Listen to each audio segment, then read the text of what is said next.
Chers amis, chers paroissiens, bonjour. Nous sommes aujourd'hui le 1er mai et ce 1er mai, en plus d'ouvrir le mois de Marie, c'est aussi la fête de Saint Joseph, mais alors Saint Joseph artisan, Saint Joseph travailleur. En effet, on connaît souvent le Saint Joseph, on fête Saint Joseph le 19 mars, comme le Père de Jésus. Alors il est souvent connu on parle beaucoup de sa discrétion, de son effacement face au projet de Dieu. Mais aujourd'hui, c'est le 1er mai, l'Église a voulu instituer cette fête de Saint Joseph travailleur pour insister sur cet aspect de Saint Joseph qu'on connaît peut-être moins, auquel on pense moins, mais son aspect de travailleur et qui peut aussi nous toucher aujourd'hui en cette période de confinement. En effet, Saint Joseph avait sa petite entreprise de charpenterie. Il était charpentier, il a appris ce métier à Jésus, son fils adoptif.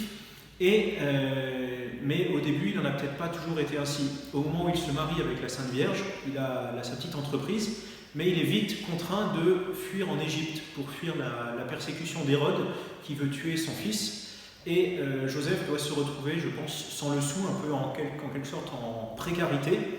Et Saint Joseph se retrouve en précarité dans un pays étranger dont il ne parle peut-être pas la langue, et il a dû subvenir aux besoins de sa famille dans cette terre étrangère.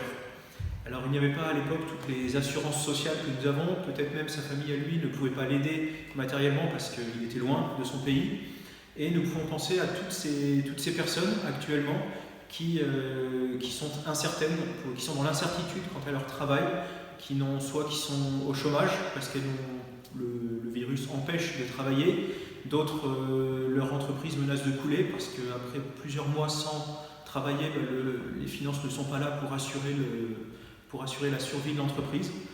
Donc au bout d'1 mois et demi de confinement, déjà l'incertitude pèse sur tous ces travailleurs, et Saint Joseph peut nous éclairer parce qu'il a gardé confiance en Dieu malgré les incertitudes de sa situation.